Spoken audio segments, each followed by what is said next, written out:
This is not your mother's middle-aged. No longer is waking up each day, living the wash, rinse, and repeat cycle acceptable. We have the life lessons, the relationships, the wins, and the losses with which to navigate to our highest self, without hesitation and without fear leading the way. We have been there and done that, and so we have so much to offer the world and each other. So join me on this journey, speaking to ordinary women doing extraordinary things for new insights, new ideas, new medical breakthroughs, and new life lessons. You will be inspired to find your best life here and now. My name is Wendy Charles Maguire, and this is your Second Wind podcast.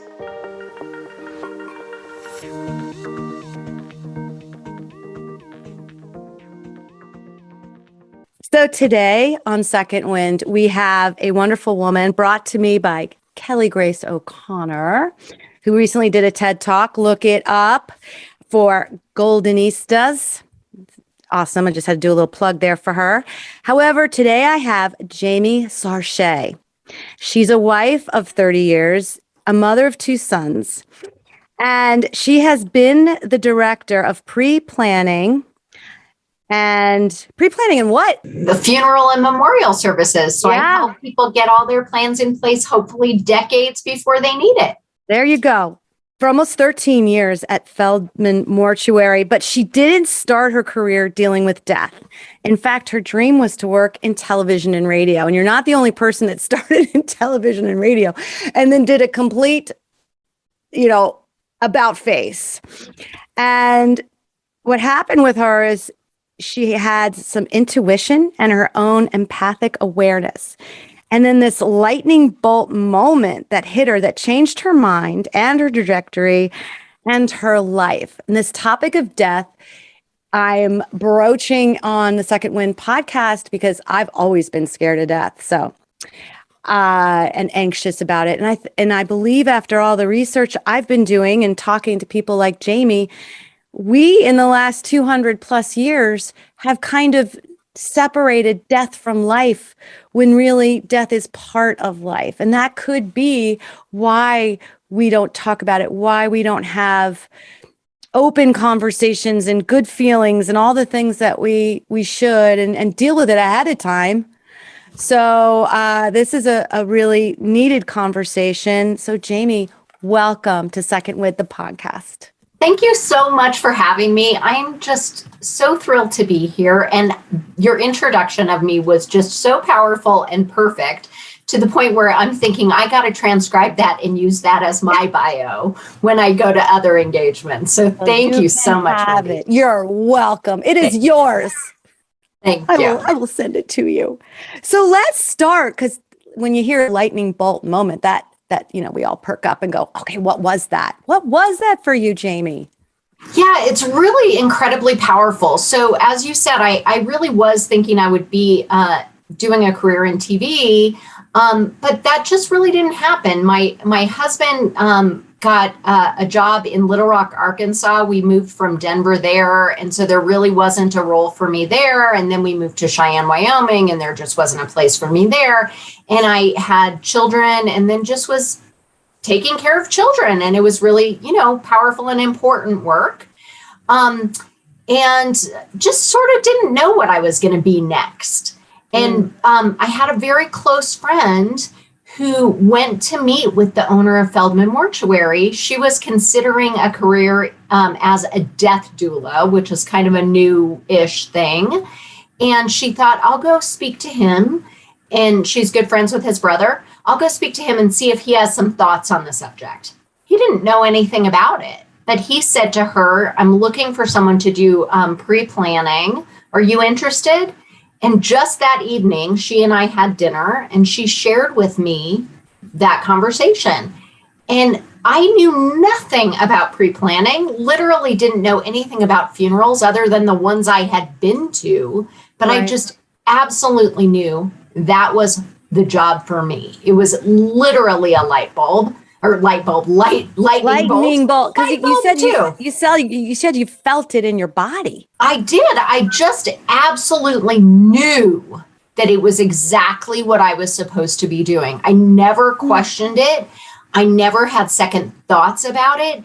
And I went to meet with Jim, who I have known for a long time. He and I grew up together, basically. Oh, wow. And so I went to meet with him and just told him, I know this is exactly what I'm supposed to be doing. The interesting thing is he literally never looked at my resume. And it just, we both just knew it was the right thing. And, Amazing. And it has been this incredibly powerful job, but also like it's really my life mission. And I'm so lucky and grateful because how many people get a career in their life mission? Most people, work to live, which is, it's a way of being. But my work is such a powerful and important part of my life. And I am able to touch so many people in their lives to help them to have a lot of peace of mind. And then when their death occurs, and as he said, it's going to happen for all of us, it's part of life. Yeah, I know, it's scary. When their death occurs, their loved ones are really just cared for. They don't have to step out of their emotional connection to do pragmatic decision making because those decisions have already been made. And they are given the gift of a healthy and healing bereavement. Wow. And it's amazing to me. I mean, this is such a departure from what you never even pondered something like this. And you had that like aha moment, which we're referring to as the lightning bolt moment. But like, did you go home after getting this moment and going, what am I thinking? Did that ever happen? Or did you talk to your husband and go, so I think I want to deal with death?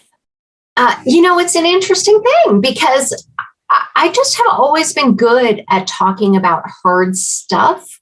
And so I think I saw this as just the next step in the hard stuff. Yes. I was a person growing up, who my friends would come to me if they were worried about having an STD or they were worried about being pregnant. I was the one they would turn to because I knew how to deal with this stuff. I mean, I think that of one friend who in high school came to me and shared with me that she was bulimic. And, I think she did that because she knew I would take the next step with her. You would be the voice of reason. Yes, and help her get the help that she needed. Which sometimes people would be mad at me because I would push them to take those steps. And I think that happens with my job now, that sometimes people are like, they don't want to do the things that they need to do. Yeah, for sure. And that's okay. Yeah, and that's okay. And I am really pushing against cultural norms in the work that I do. And that's really been true my whole life, that I'm comfortable. I'm going to put that in quotation marks because sometimes it's painful and scary and there's pushback and I can lose connection sometimes. But I know what I believe to be right, and I have to do what I believe to be right. And that can be hard, but also really important. And I do think that for a lot of people, it's life-changing. Oh, for sure. And it needs to be more of a standard practice. You and I were talking about that. And actually bring death into life. And those tough conversations and turning people like when Frank and my husband and I went to do our will, I said, okay, before we start, I need to say to you that you have to say, if I die, not when. Because if you start saying when, I'm going to leave. I'm not going to be able to handle it. And this is maybe 10 years ago. She's like, okay. So we're doing the thing. She goes, okay, Frank, when you die, blah, blah, blah, blah, blah. What do you want to have happen? And she goes, Wendy, if you die. And then talking to you and doing the research I've done, I'm like, oh, that's ridiculous that you can't do that. But we're going to get through this. So I would like to talk about you growing up a little bit, who is Jamie? Because being that person that people turn to, you recognized very early that you had special gifts. And even though you were in some situations that weren't, embracing that or cultivating that or helping that flourish within you, you knew you had it and you were able to help people right from the get-go. So let's dive back into Jamie. Who is Jamie, Jamie? I love this conversation with you, Wendy, but it's really like being in my therapist's office. So I appreciate it. And I'm going to have a little vulnerability hangover after this, I'm certain. Yes. Yes. Yeah. I grew up in Denver. I have an older brother. I have parents who were very unhappily married. And I knew that my whole life. As a very small child. And I think that that's part of just knowing I have that kind of empathy to really have a sense of what's going on. Mm-hmm. And I just remember, like, even as a very, very small child, sitting at the front door when my parents would go out, and I literally was never sure they'd come home. Oh my gosh. Yeah. And so that was fairly terrifying. And I just always felt like I was like the most powerful person in the family. And that's not a safe place for a child. Like that's not. You were good. Insecure. That's interesting. You were insecure about your parents even being part of your world, like they could disappear at any moment, but you felt empowered? Not empowered, or but like I was the one who was, I don't know how to say this. Like I felt like I was the one who had to drive the family system. You were the glue. I don't know. I think I was also the wedge. So, okay. So I always felt like I was the one who could see things in my house and could. Wow, this is it's hard to come up with. I'm not sure I have the language for it, but it just felt like thinking that I had to sort of drive the family system really felt insecure. Like a small child shouldn't be in charge of things, shouldn't be the one to say, I need this and this and this. I should have been getting those things, Gotcha. that the child should be more, companioned. And I didn't feel like I had somebody holding my hand to walk through my life. I think I felt I had to drag my parents along to get my needs met. Maybe that's the way to say that. Yes, I didn't get the nurturing that I needed. And so that was really challenging. And I remember when I was 5, my parents came and said they were getting separated. And I actually was so thrilled. Oh, wow. They were so unhappily married. And I just thought, oh, this is going to be a really good thing for all of us. And I remember going to, kindergarten or first grade or wherever I was at that stage and feeling like, oh my God, I have to share this. This is like really good news. And they got separated for a year and then got back together for what I would call 17 more, really challenging years. So they ultimately got divorced when I was 22. But they were really not meant to be together. They really had a very volatile kind of interaction all the time. And so that didn't feel safe. So, and when I say volatile, like no violence or anything like that, but really just a lot of emotional difficulty. And they would yell at each other and cuss at each other for really dumb things. Like even now, when just the other night I was thinking about this, I parked in the middle of my garage because my husband was supposed to be spending the night somewhere else. And ultimately that changed. And so he came home and he parked on the street because my car was in the middle of the garage. And I was so apologetic to him. He's like, this is no big deal at all. But I remember my parents fighting about who parked on whose side of the driveway. Oh my gosh. Like it was those kinds of difficulties, like just angry at each other for nothing. Although I'm sure it was covering lots of things. Well, they just triggered each other, it sounds like, all the time. Yeah. All the time. And so that felt so insecure all the time. I was just always kind of waiting for the other shoe to drop. Yeah. And it just, it's just very, very challenging. So, So you decided, okay, I'm out of here for college. Yeah. So I went to college. I went to college in Indiana, and don't know exactly how I got there. I think really how I got there was that when I went to visit, it looked like what I thought college should look like. Oh, yeah. Like it was this beautiful old campus, big leafy trees. And I come from, a land of evergreens.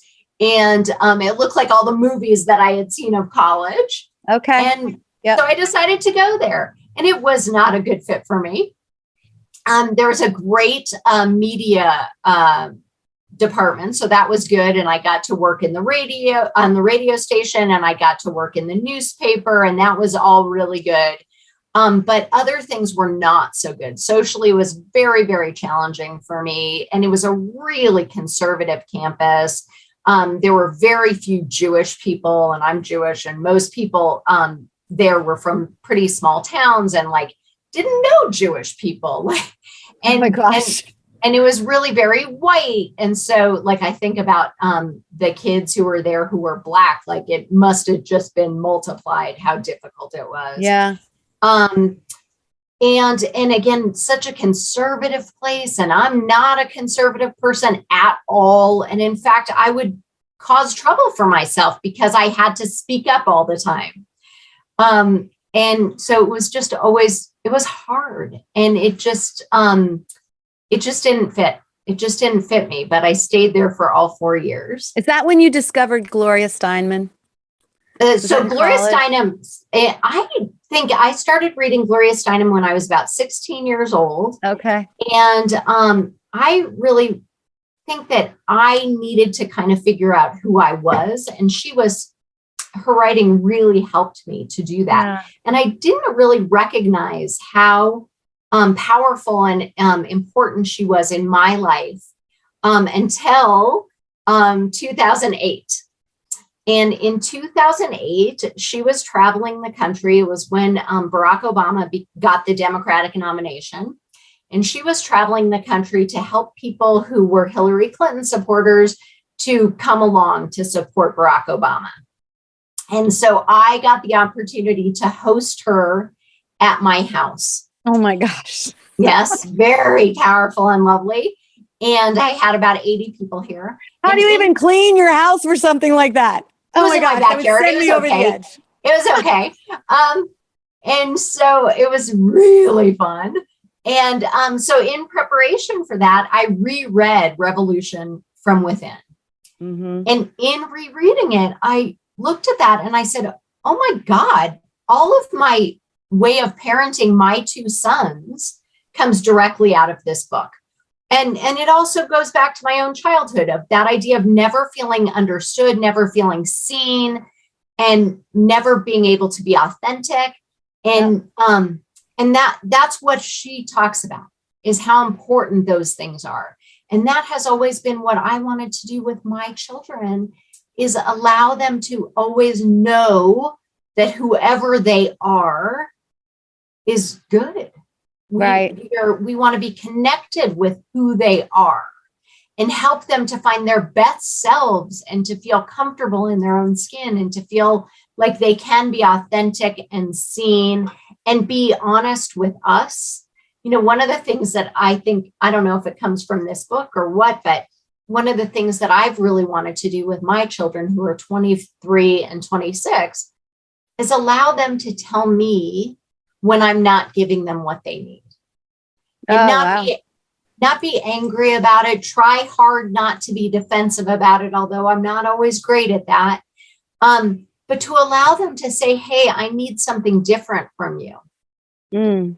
And it does really allow us to have a deep connection because they can be honest with me and I can be honest with them. Not funny. We all seem to do that. The things that we didn't get when we were growing up, we try to You and I both try to do that with our children, open lines of communication, nourishing them. But yeah, same thing. My oldest son, he'll call me with a problem and I'm instantly trying to solve it for him. Oh, well, did you try this? Did you say this? Did you call this? He's like, no, I'm just telling you. I'll figure it out. Yeah. And you have to sit back and go, okay, you can. Yes. You're 29. You probably could. Yeah, but it's scary. And like, that's one of the things that I find the most challenging is my kids in pain. Yeah. So I want None of us like that. Yeah, we want to fix it all. And we have to sit back. I had a lady on that I talked to a couple of days ago. She said, sitting back and not trying to solve it. And it was Andrea Bartholo. Her episode was out. And she said, the biggest thing I had to learn was waiting to be asked for advice instead of giving it and just listening. Yes. I'm like, praise that. Yep, we all need to do that. Yes. I'll tell you, the one thing that I push against so hard is when friends tell me what I should do. That's what her whole episode was about. Yeah. I hate that. Yeah. I like how did you? Oh, keep going. I like the language of, I wonder if this would be a good idea. Yeah. Yeah. Interesting. That's really cool that you said that. Yeah. I wonder if, yeah. Okay. So tell me, you do the glorious diamond thing. Obviously you're implementing. It was required reading for me at my all women's college, when I went there for 2 years. Yeah. So I know what you're talking about. And I think a lot of people who are second winders know of Glorious Diamond, and it shouldn't be a forgotten read for sure. No, it's good. Yeah, especially for our younger women coming up, standing on our shoulders. They need to probably read this as well. I don't think it's out of date, although some of the, the Playboy bunny stuff and all that, to go in and disguise. Yeah, it's all really cool. Anyway, I digress. So you're doing the mom thing. You are trying to raise your kids, filling the gaps that you did not have, and doing a great job at it. And you and your husband moved, and he's in the Associated Press, right? Yeah. So you're still kind of with that. Yeah. And interestingly, I think I do a lot of this kind of stuff. So I do a lot of podcasts and I do a lot of videos myself. And I think that that's a way that I feed that kind of, that media connection, because I do like it a lot. I really do like it. And so it's nice to continue keeping that in my life a little. Oh, so that's best of both worlds there. So what are you doing with your life pre-conversation with friend who wants to be a death doula? Yeah. So at that time, I was working for a legislator. I was an aide to a state house legislator. I've always been pretty politically active. And so I went to work with him, which was a great, fun job. I worked at the Capitol.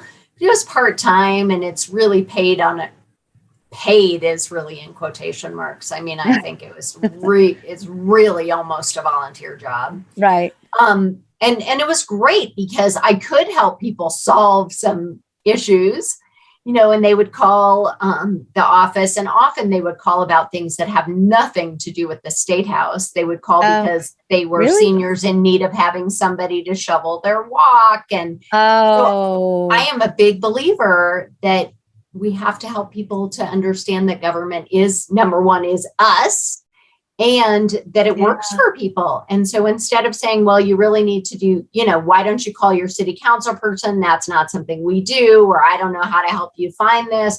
I would really find what they needed and get it done for them. So they can walk away. Yeah. So they would walk away thinking, government really does work. And I think it's important. And I'm just not somebody who passes things back to people, which sometimes is a negative, just like you said, with kids, sometimes it's a negative. And the other thing that's interesting for me is I am somebody who feels like if somebody asks something of me, I am required to give it to them, which is not so great, and is also sort of what I'm discovering is being the child of maybe narcissistic parents that, Yes. like feeling like, oh, I got asked to do this, so now I must do this. And I'm the chosen one. No one else can do it but me. Right. And that it's just required. And so that is a good thing for other people because I get shit done. I get shit done. And, but it can be sometimes very overwhelming for me. But that works really well. That kind of way of being in the world works really well in the role I was in for the legislature.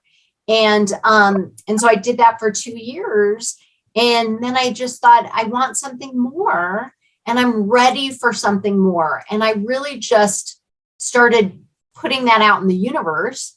And then that's when Karen came to me telling me she'd just heard of this. When you were putting it out in the universe, what did that look like for you? Well, I don't know that I knew that's what I was doing. And, go back several years before that, I had gone to my husband's grandmother's funeral. And I'm glad you're bringing this up. Yeah. And at that time I was, not knowing what I wanted to be. And I was maybe 35. And the funeral director, and her name was also Karen. And I don't know why I remember that, except it was meaningful. So she was so kind and loving and lovely and helped us to walk this path. And I turned to my mother-in-law and I said, "Ooh, that looks kind of good to me. Maybe that's something I could consider." But I never went further than that. And quite honestly, I'm a terrible funeral director. When I do that at Feldman's now, I'm not good at it. I'm much better at what I do. But I really thought at that time, oh, that looks good to me. And then it was probably at least 5 years before I heard about what was happening at Feldman. I said, that looks good to me, and then didn't do anything about it. And then this showed up. So this was really the way I'm supposed to do it.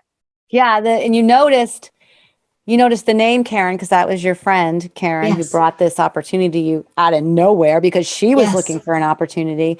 And you enamored with this woman and how she carried herself and how she did the job. Very interesting. And that just was like, oh, well, look, she's doing this so great. And again, emulating probably. And it was one of those thoughts, right? Yeah. Yeah. Wouldn't that be fun? Oh, I want to ride my bike 400 miles. Oh, that's an interesting thought, right? Yeah. One of those kind of things. Yeah. Yeah. And then it cooks. So that's what happened, I think, is that it cooked and the universe cooked on it for me to bring this to me, I think, too. Oh, I like that. You and the universe were in a little slow cooker. There you go. You didn't even know it. Crock pot. Yes. Lovely. And you didn't even know it. Oh, that's great. So back to you telling your husband, did you tell your husband, hey, I got this thought from Karen, my friend, and I think I'm going to go talk to He's super supportive. I mean, he's super supportive. He didn't say you crazy? Why you want to do that? He didn't at all. In a funeral home? No. He just said, okay, great. That sounds good. Great. Yeah, no, he's really very, I'm so lucky to have him. When I wanted to visit how you guys decided to get together real quick. I'd love to share that with you. Cool. But he really is somebody who helps me to feel confident in who I am. And that's really very lovely. I think that's probably what his role is in my life, is to help me to feel more complete of who I am. Wow. And help me to feel confident to do the things I need to in my life. He's a really wonderful supporter of me. And the security you never had. Yeah, that's exactly right. The security I never had. And he loves me no matter what. It doesn't mean he doesn't get angry at me, but he loves me no matter what, and loves me, I think, often more than I love myself.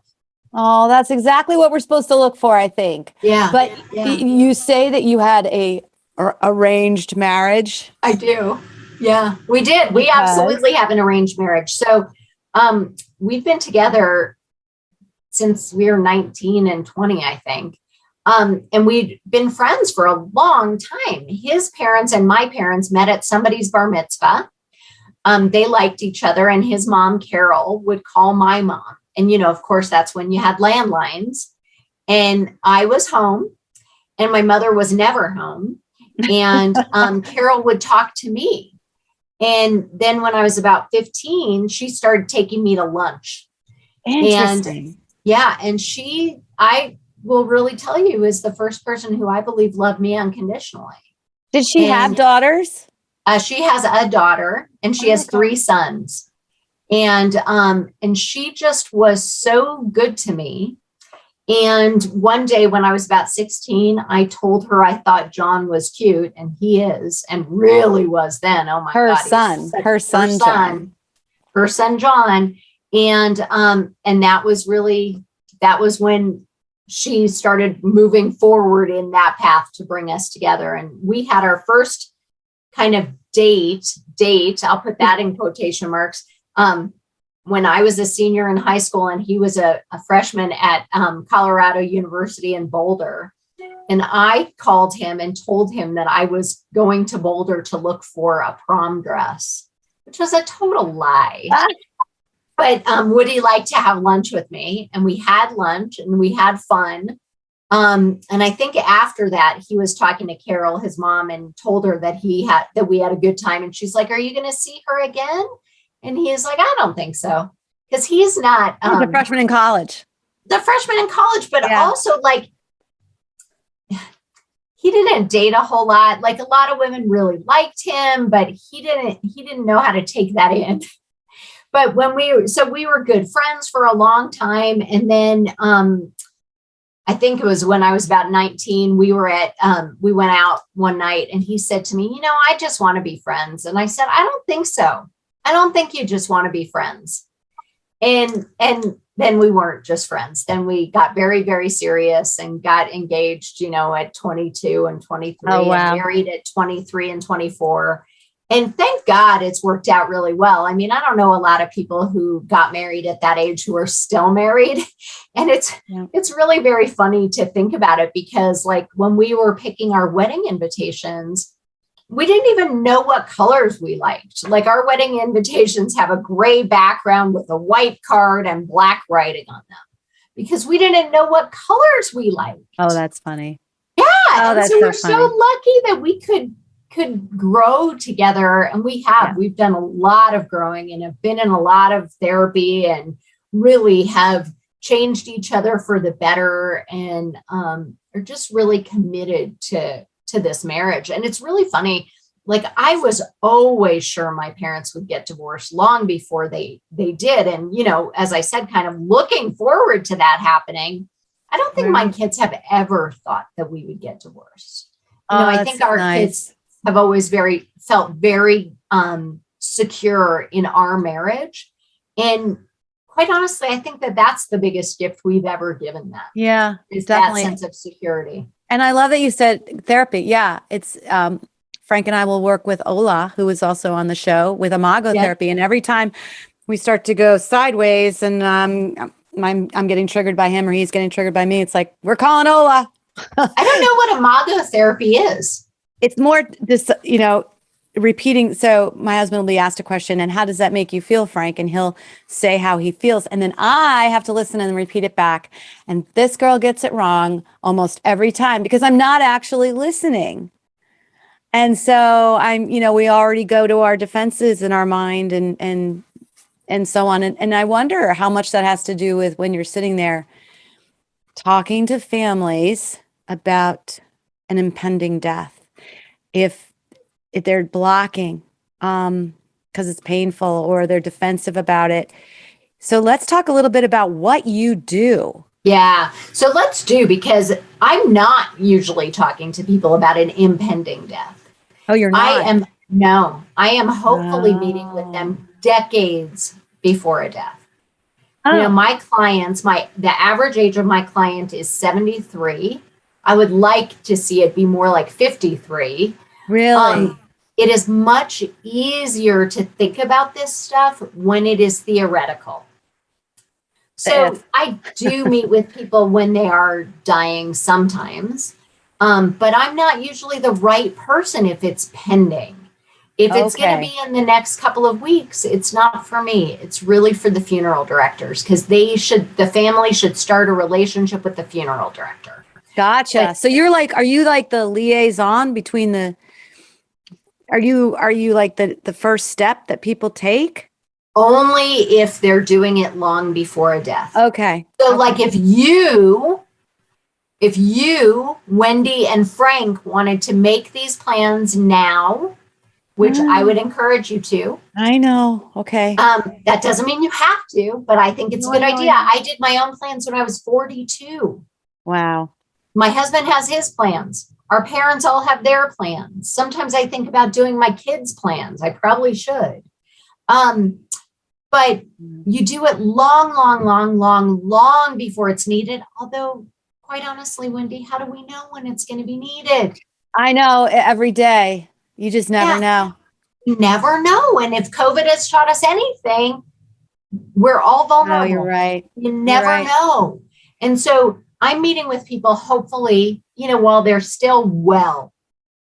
Okay. And just that they want to be realistic about this and they want to have the peace of mind. They don't want to worry about what will happen to their loved ones when they die. They want to make sure that their loved ones are still cared for. And so that's what I'm helping them to do. So Jamie, what's the difference then? Something that you just said triggered me a little bit, like in a good way. So sitting with the lawyer, doing the will, and we set up a thing that the house will be taken care of and there will be money for somebody to come in and take care of all our animals. Oh, that's good. Yes. Good for you. Because I'm like, what happens to all our animals? So what's the difference between the will of what you want to have happen, versus talking to somebody like you? So quite honestly, in a will, there is often a disposition of last remains. I've never seen one come into the funeral home. Never. In the 13 years that I've been doing this work, no one has ever brought their disposition of last remains, their loved one's disposition of last remains, because it's in the safe deposit box. Or it's, they don't think of it. When somebody dies, you don't call the lawyer for the will, you call the funeral home. Mm-hmm. And so when you make the plan with the funeral home, it is the whole plan. So the disposition of last remains likely says, I want to be buried. This is a cemetery I want to be buried in, or I want to be cremated and have my cremated remains scattered at such and such location. Maybe it says that. Okay. The plan that you do with me answers 120 questions, provides everything that's going to be needed on the death certificate, provides what's going to go in the newspaper notice if there's going to be one. Oh my gosh. It's so much further and it's paid for. So you pay for it in today's dollars. Funerals and memorial services double in cost every 7 to 10 years. Oh my gosh. So when you do it now, you avoid all of that inflation and you can pay for it over time if you want to. So like in my case, I paid for mine with a life insurance policy that somebody like me provides. And if God forbid I had died during the 5 years I was paying for it, there's a life insurance component.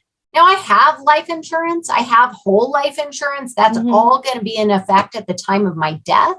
But that's for a legacy for my children. Gotcha. That's to pay off my house. That's to take care of my husband. If God forbid, I die, he needs some time to process that. He needs to be taken care of for a while before he would need to go back to work. So that life insurance is for that. But I provide a specific policy that's just for the funeral. And it can save thousands and thousands of dollars. But the thing that it saves most is emotional pain for the people who love me. Wow. So they don't have to make all these decisions. They never have to question if they did it correctly because they know they're doing what I want because I made the decisions. They'll Right. never have to argue with each other. They'll never have to say, Mom told me she wanted to be buried. No, Mom told me she wanted to be cremated. Oh, I No, bet that Mom told me she happens. wanted composting. Yes. And the other thing is there are a lot of different kinds of ways of being cared for. And when we don't make our decisions ahead of time, often the correct decisions are not the ones that are made. Because often what happens is we get on the path of least resistance. Mm. I typically see that as being fire cremation. And that's because people can't make decisions at the time of somebody's death. They're exhausted, they're overwhelmed, and they think we've got a dead body, let's get rid of the dead body. And Wow. Fire cremation is the cheapest way to do that. It seems convenient, it seems easy.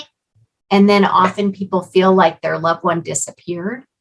They don't have any ritual to help them to process their grief.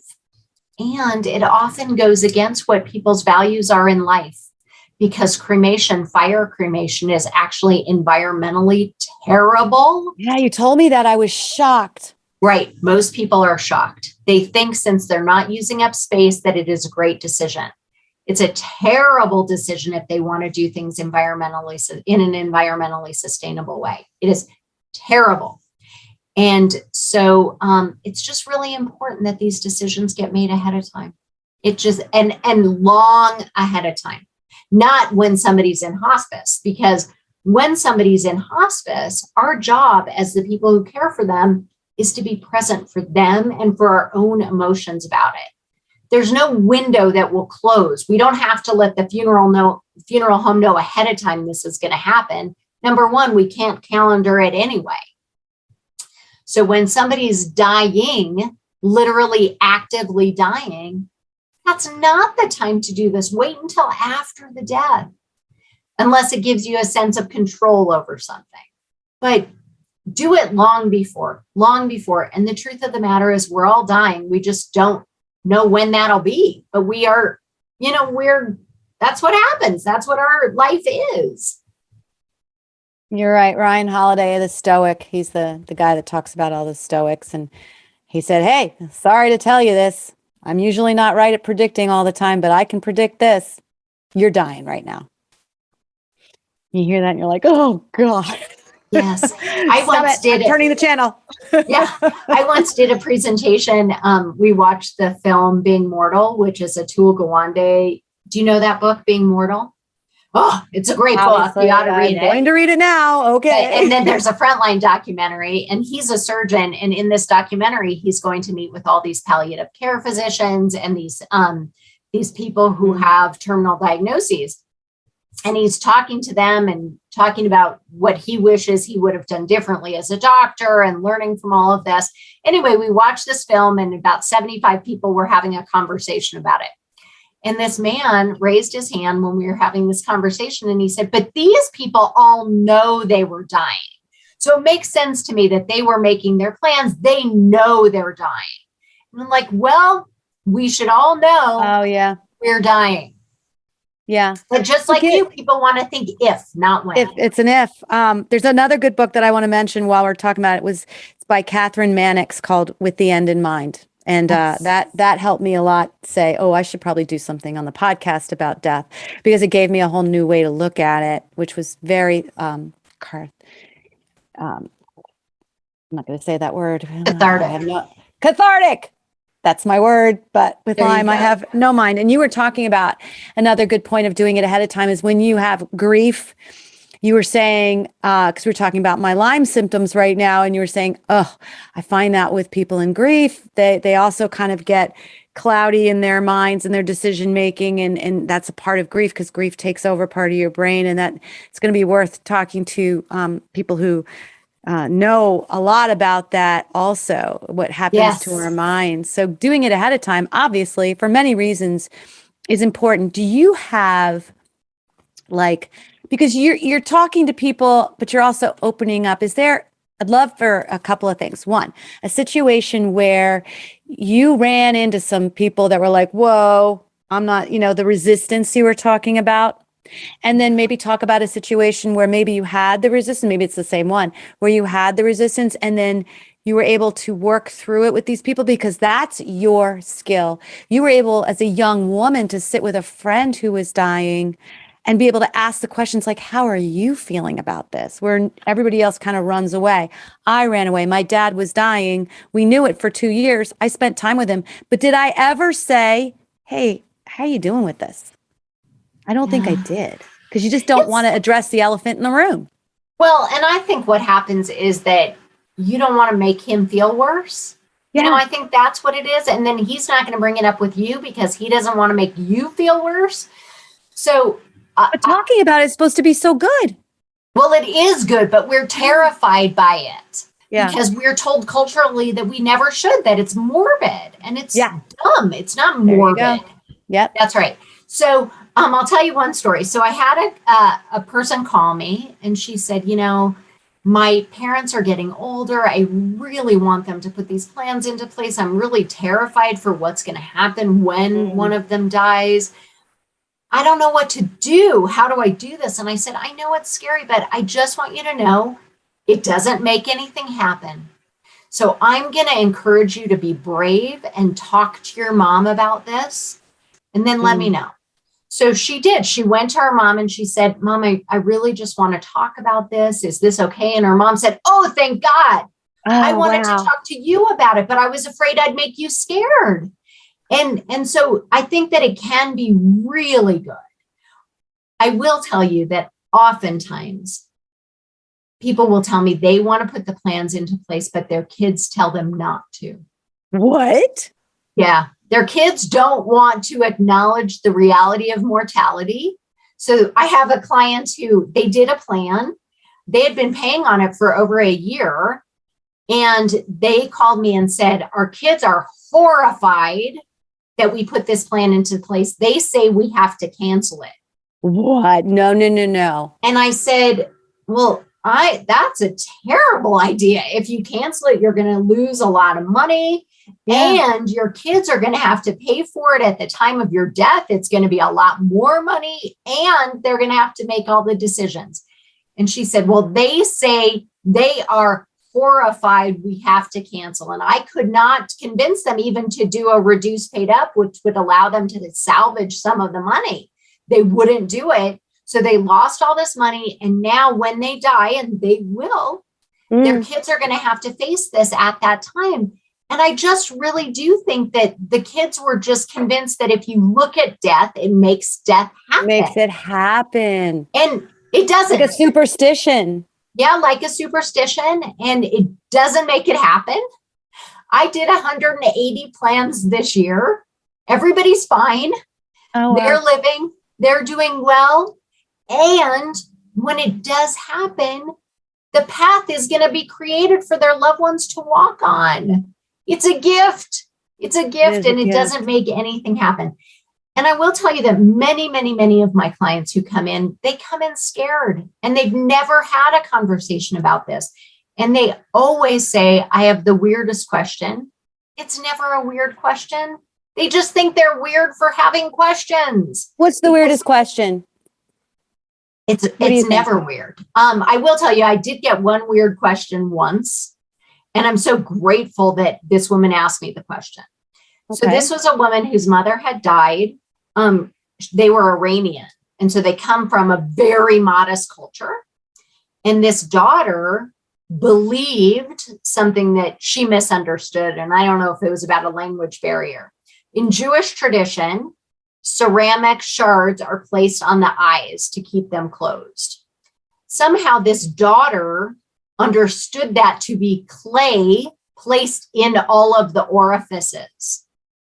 So she, for some reason, believed that to be true. So believed that her mother was treated in an incredibly immodest way. Right. And so that was really weighing on her. And thank God I went to visit with her after the death and after the funeral, and she got to ask me that question. And so I got to help her with that. Yeah. And so I took that off of her soul. It was burdening to her because she thought she had done something wrong. by allowing that to happen to her mother. I had another situation where I was teaching a class about all this. It's called What Are You Dying to Know? So it invites people to ask all their questions. And this woman had, her mother had died suddenly, and she had her cremated because that's all she knew to do. She got on the path of least resistance. And then a cousin told her that that was the wrong thing to do because then her mother would never be able to be, what is it called? Like in resurrected. So she was sure her mother would not be able to be resurrected because she was cremated. And first of all, I said to this woman, that was a very mean thing. That's a horrible thing to say after the fact. After the fact, what a horrible thing to do to somebody. And I said to her, I believe that if God can make a body, God can make another body. So you didn't do anything to hurt your mother. And hopefully that gave her a little bit of peace because she was able to ask. Mm-hmm. But the questions are really never very weird. They're just normal. They'd be like, what is it? What is a casket like? Or I can't even think of any. They're just such normal questions to me. Right. Because they're good things to ask. It's good to know. It's good to know. And I don't know about you, Wendy, but like sometimes I will wake up in the middle of the night kind of panicking about something, and then I can't sleep and it's just going and going and going in my head. The wheels are turning. The wheels are turning and I feel terrified. And then when the sun comes up, I think, oh, that's okay. It's not so scary. There's something about being in the darkness, in the not knowing that is scary. When we turn on the lights, it's a lot less scary. That is such a great way you just said that. 100%. So it's kind of a sad, you don't look at it as sad. What keeps you positive and wanting to do this difficult work? What a good question. You know how when somebody has a loved one die and you think, I wish there was something I could do. Mm-hmm. There is something I can do. So first of all, I'd help them at the beginning, long before they need it. And I have given them the path to walk on. And when somebody dies, whether I have helped their loved one put a plan into place or not, I know what needs to be done. And so I can help them take some of the air out of the balloon. You know what I mean? There's under so much pressure, and I can alleviate some of that pressure because I know how to help. And that is such a lovely thing. So helping, what I'm hearing you say is helping is what fills your soul. No question. No question. Love that. Love that. Yeah, no question. And that's a great thing and a not so great thing, because as we've said, sometimes I feel required to do things that aren't mine. Right. So it's a both. Yeah, that's probably a constant for all of us, the boundary thing. Yes. That we have to work on. Yes. I'll have somebody on talking about boundaries too. Don't worry. Oh, I can't wait for that one. I need Don't that worry. one We'll do that too, because I just want to hit all subjects that could hit any of us at any time. So if you were to leave this interview with something you wanted the listeners and viewers to know, the most important thing, what would that be? I think that the most important thing is to be authentic, be vulnerable, and know that that's okay, that there is strength in vulnerability. When people die or and we're grieving for them, we think that what's strong is to be what we think as stoic, like to keep a stiff upper lip. Keep it together. Keep it together. That's what's being strong. That's not true. Strength is allowing ourselves to feel whatever it is that we feel, and to own it, to share it with others. That's what being strong is. That's what's being courageous. Courage is not being fearless. Courage is having the fear and looking at it in the face and taking care of the things that we need to take care of. You know, I was just listening to a book by a rabbi named Steve Leader, and he was talking about how when he visits with the dying, they're not worried about themselves. They're not worried about their death. They're worried about how their loved ones will be after they're gone. Mm. And that's the stuff I worry about is, will my family be okay when I'm not here to take care of them?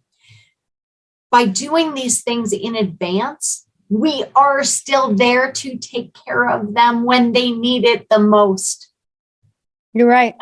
And we don't give other people our responsibilities. Typically, we take care of our stuff. We are the ones in charge of our lives. And we shouldn't burden our loved ones with being in charge of this either. We should take care of it and give them this gift for when they need it most. And we don't know being present with you, right? Yeah. Being present for the event. Yeah, being able to not have to step out to do all the pragmatic stuff. Yeah, I love that. Jamie, thank you so much for your time today and your insight. I feel a little better about it. And how can anybody get in touch with you? Do you offer that? Absolutely. They are welcome to get in touch with me. They can find me by Googling my name, Jamie Sarche, and they can find me at Feldman Mortuary. My email is jamie@feldmanmortuary.com. And I'm all over LinkedIn. I'm be happy for them to connect with me.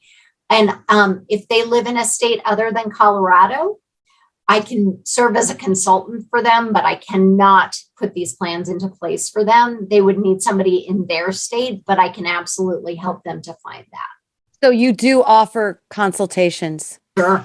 Oh, that's so important. We didn't even talk about that. I'm glad I asked that question. Yeah, I'd be happy to do that. Because you will make anyone feel comfortable, just sitting with you. Anybody, so even kind. Somebody as anxious about it as I would love to sit with you and be like, okay, she's going to take me through this and it's going to be all right.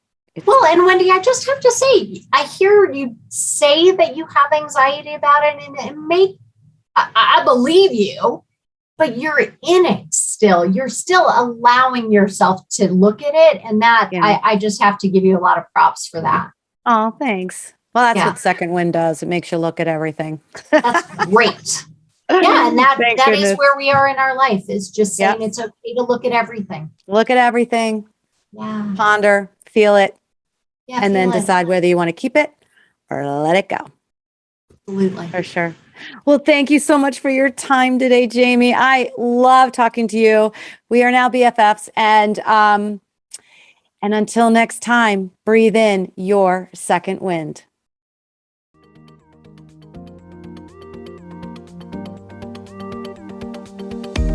Thank you for listening today. I hope that something you heard made you smile, made you think, and made you feel. If these incredible stories empowered you, awakened you, or left you feeling inspired, make sure to share with a friend and write us a review on iTunes so we can continue to change lives through this content. Make sure you tag us while you're listening on our Facebook group, My Second Wind, or hit the link in the show notes to join the conversation. Until next time, go ahead and breathe in your second wind.